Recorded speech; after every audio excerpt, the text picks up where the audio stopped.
तो आज हम बात करने वाले हैं एक बहुत ही खास सफ़र के बारे में। सोचिए, एक अनुभवी मोटरसाइकिल राइडर अपनी माँ को पहली बार 370 किलोमीटर की लंबी राइड पर ले जाएं।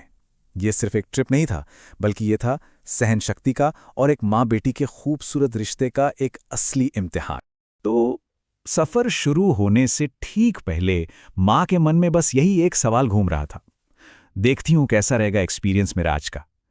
मतलब एक्साइटमेंट तो थी, पर साथ ही थोड़ा सा आप कह सकते हैं एक अनजाना सा डर भी था। तो सफ़र का मकसद क्या था? मंजिल थी मुक्तेश्वर, दिल्ली से करीब 370 किलोमीटर दूर।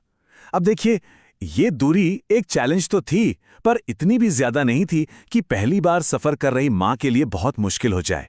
मतलब रोमांच और आराम के बीच का एक परफेक्ट बैलेंस था। तो इस कहानी में दो मेन कैरेक्टर्स हैं। एक तरफ है बेटी, जो एक एक्सपीरियंस्ड मतलब लंबी दूरी की राइडर है, और दूसरी तरफ है उसकी माँ, जो पहली बार इस तरह के किसी सफर पर निकली थी। तो सोचिए, एक तरफ एक्सपीरियंस और दूसरी तरफ नयापन। यही कॉम्बिनेशन इस कहानी को इतना दिलचस्प बनाता है। अब हाईवे की खुली सड़क पर पहुंचने का सपना तो था, लेकिन उससे पहले एक बहुत बड़ी चुनौती थी, और वो थी दिल्ली की चुनौती। मतलब पहली लड़ाई तो खुद शहर के ट्रैफिक के खिलाफ ही थी।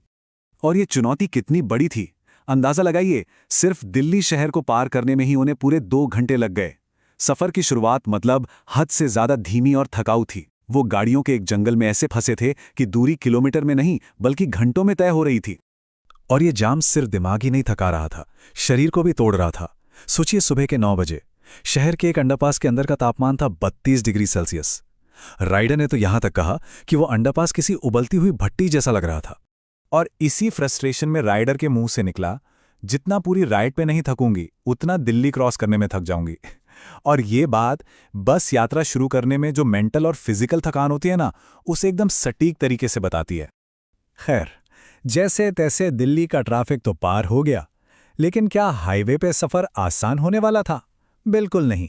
अब शुरू हुआ असली इम्तिहान, सहन शक्ति का। शहर के ट्रैफिक की जगह अब थीं खुली सड़क की नई चुनौतियां। और हाईवे पर भी चुनौतियां कम नहीं थीं। कभी किसी ढाबे पे खाना बिल्कुल अच्छा नहीं मिला, तो कभी अचानक बारिश की बौछारें आ गई। और गर्मी तो ऐसी कि तापमान 39 डिग्री सेल्सियस तक पहुंच गया था। मतलब साफ था, मुश्किलें अभी खत्म नहीं हुई थीं। तो इन सब मुश्किलों के बीच सबसे बड़ा सवाल तो माँ को लेकर था कि आखिर कोई इंसान जो पहली बार बाइक पर सैकड़ों किलोमीटर का सफर कर रहा हो, वो इन सब चीजों का सामना कैसे कर रहा होगा। और यकीन मानिए, इसका जवाब हैरान कर देने वाला था। यहीं पर कहानी एक बहुत ही दिलचस्प मोड़ लेती है। माँ ने जिस सहन शक्ति का प्रदर्शन किया, वो सच में हर उम्मीद से बढ़कर था। जरा इन आंकड़ों पर गौर कीजिए। दूसरे ब्रेक से पहले उन्होंने 303 किलोमीटर का सफर तय कर लिया था। पूरी यात्रा में सिर्फ 2 बार रुकने के लिए कहा, और इतनी गर्मी और दूरी के बावजूद तकलीफ की कोई शिकायत नहीं की। यहां तक कि पहली बार इतना भारी हेलमेट भी पहना और कोई परेशानी नहीं हुई। उनकी बेटी तो इतनी इंप्रेस हुई कि उसने मजाक में कहा, मैं हमेशा कहती थी कि मेरे कूले स्टील के बने हैं, पर उनके तो किसी और ही बेहतर चीज के बने होंगे। मतलब आप समझ सकते हैं कि वो अपने माँ की ताकत देखकर कितनी हैरान और खुश थी। अब कहानी में एक बहुत जरूरी मोड़ आता है। वो है पहाड़ों का स्वागत। जैसे ही उन्होंने मैदानों को पीछे छोड़ा और अपनी मंजिल की पहाड़ियों में एंट्री ली, नज़ारे और सफर का मिजाज दोनों ही बदलने लगे। और ये बदलाव कितना जबरदस्त था, इसका अंदाजा आप इसी बात से लगा सकते हैं। जहां हाईवे पर 39 डिग्री की चिलचिलाती गर्मी और धूप थी, वहीं पहाड़ियों में आते ही मौसम हो गया 23 डिग्री, ठंडा और बारिश वाला। कितना बड़ा फर्क है ना? और फिर वो पल आया, पहाड़ों की पहली झलक का। सोचिए, वो नज़ारा कितना कमाल का रहा होगा, जब दूर क्षितिज पर जिन्हें वो काले तूफानी बादल समझ रहे थे, असल में वो पहाड़ निकले। मतलब मंजिल आखिरकार उनकी आंखों के सामने थी। तो ठीक है, सफर पूरा हुआ, वो अपनी मंजिल पर पहुंचे।